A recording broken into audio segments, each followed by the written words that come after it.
Hi, welcome back to the channel, or if you're new here, welcome.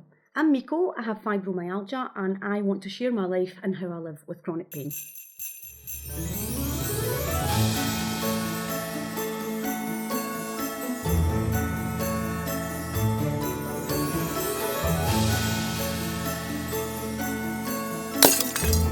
So I'm nearly halfway through the 12 days, 12 chronic days. I really set the challenge for myself because having chronic pain and not being able to really fulfill a full day's work or get any job satisfaction from anything can get a bit depressing and can make you really feel a bit worthless. So I thought over the Christmas holidays I'd set myself this challenge, and so far so good. Don't know how you daily vloggers do it for like a decade at a time without staff, but so far I'm enjoying it. But today, because we're nearly halfway through, I thought I'd just do a quick chat to camera.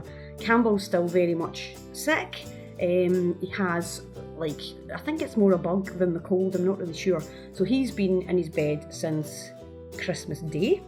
I mean, I say I'm taking care of him, I'm not really taking care of himself, but I'm nipping to the shops and things like that and getting bits and pieces for him. And we talked last night, if you watched it, about how when I was at Comic-Con I felt just completely and utterly like I belonged and nobody was staring, and that probably seemed like a weird comment, and the reason is, unless you've maybe been in a situation like this, you won't have felt it. People stare at you. And there's all different types of starers. There's the ones that you think, well, they're just looking at my outfit or my makeup or my hair or something like that. You know, I do that. I'm like, oh, I really want to say to somebody that their jumper's nice, but I'm just too scared, so I just stare at it. That sort of thing, whatever, doesn't bother me in the slightest. But you can feel a shift some days. Some days I'll go out and honestly, I couldn't give a lumpy fart about people staring at me. And other days it'll just highlight some of the insecurities that I've got about going out and about in my scooter or with my crutch and such things like that. And generally, some days it just feels like you're in a bit of a fishbowl. You get the occasional side eye, and again, I don't take that to heart because, you know, some things just get caught in the corner of your eye or whatever. I'm talking about the ones that just don't care that you see them staring. They are staring at you. You can tell they have an opinion in their head already about you, and nothing you do will stop them just gawping at you like you're some kind of freak show, and it's really annoying.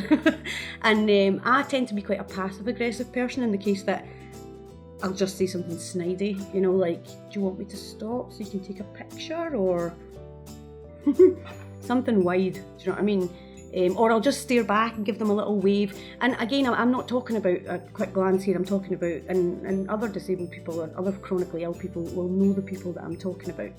For example, I have been in a shop, two well-dressed people, married I think, gawping at me, absolutely gawping at me, to the point that I was like that as I was going past. And as I passed, I didn't expect this to happen, so I wasn't really perked up in the ears. He said something to his wife that was quite clearly about me. And as I turned round, his wife was still staring. And she saw that I saw she was staring, and she knew that I'd heard something had been said. Nothing. Just, I don't understand how people can find that kind of behaviour acceptable. Staring's one thing. Staring is definitely one thing, but actually just coming out and saying something is weird to me. We were on holiday in Malta, actually, and we were going down for breakfast, and we tend to just keep ourselves to ourselves on holidays. I'm not the kind of person that likes to go away and meet up with a bunch of people I've never met before and spend the whole week, you know, doing that. That's not my deal at all. I went away with my husband, that's who I want to spend my time with. And we walked into breakfast, we got seated, and the seats were these ridiculously big arty-farty backs and things like that. Were incredibly uncomfortable, and they were so close together, obviously trying to fit as many people in as they could. And I sat down, I had my crutch, and I put my crutch in the chair sort of thing, and it just hooked. And as I looked up, this woman was just like this. You look like you've been in the wars. What are you supposed to say to that? Like, what wars? I've got a crutch. I have no cast on. I have nothing, no bruises on my face. I have nothing to suggest that I've had some sort of horrific accident. I just have a crutch. And secondly, funnily enough, I don't really want to speak about my medical history with a complete stranger at breakfast on a holiday. So that's a weird one.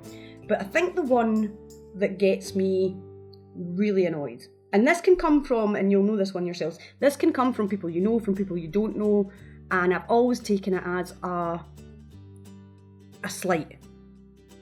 And usually this one comes from people who've actually asked you in the first place about your condition. You're not giving them unsolicited information about it. They have genuinely asked you about your condition, and you will maybe tell them a couple of things, not an awful lot, because people tend to get awfully confused with conditions like fibromyalgia. But you'll tell them a few things and then they'll say, God, if you were a horse, they'd shoot you. I don't know how you can take that as anything other than being dismissive of what that person has just said, incredibly rude and demeaning, belittling, probably more than demeaning. That one really annoys me, so I try to shut that one down straight away, or I just don't respond to it. But I'd like to know in the comments, what little things get to you? Do you think that I'm being too sensitive with regards to these things, or it may just be my own insecurities that are getting played upon?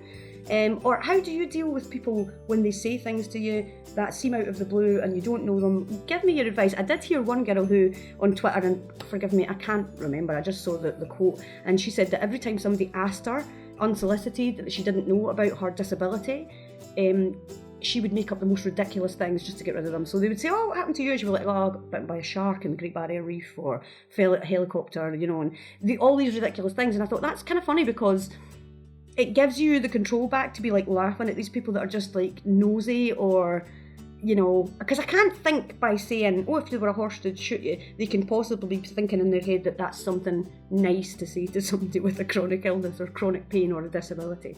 So yeah, I'd love to know in the comments what you think. I'm really enjoying doing these videos. I hope you're enjoying them too, the people that are watching. Thank you for watching. I'm going to keep going and hopefully make it to the end of the 12 chronic days. Maybe I should just get a sticker that says Mobile Freak Show and put it on the side of my scooter.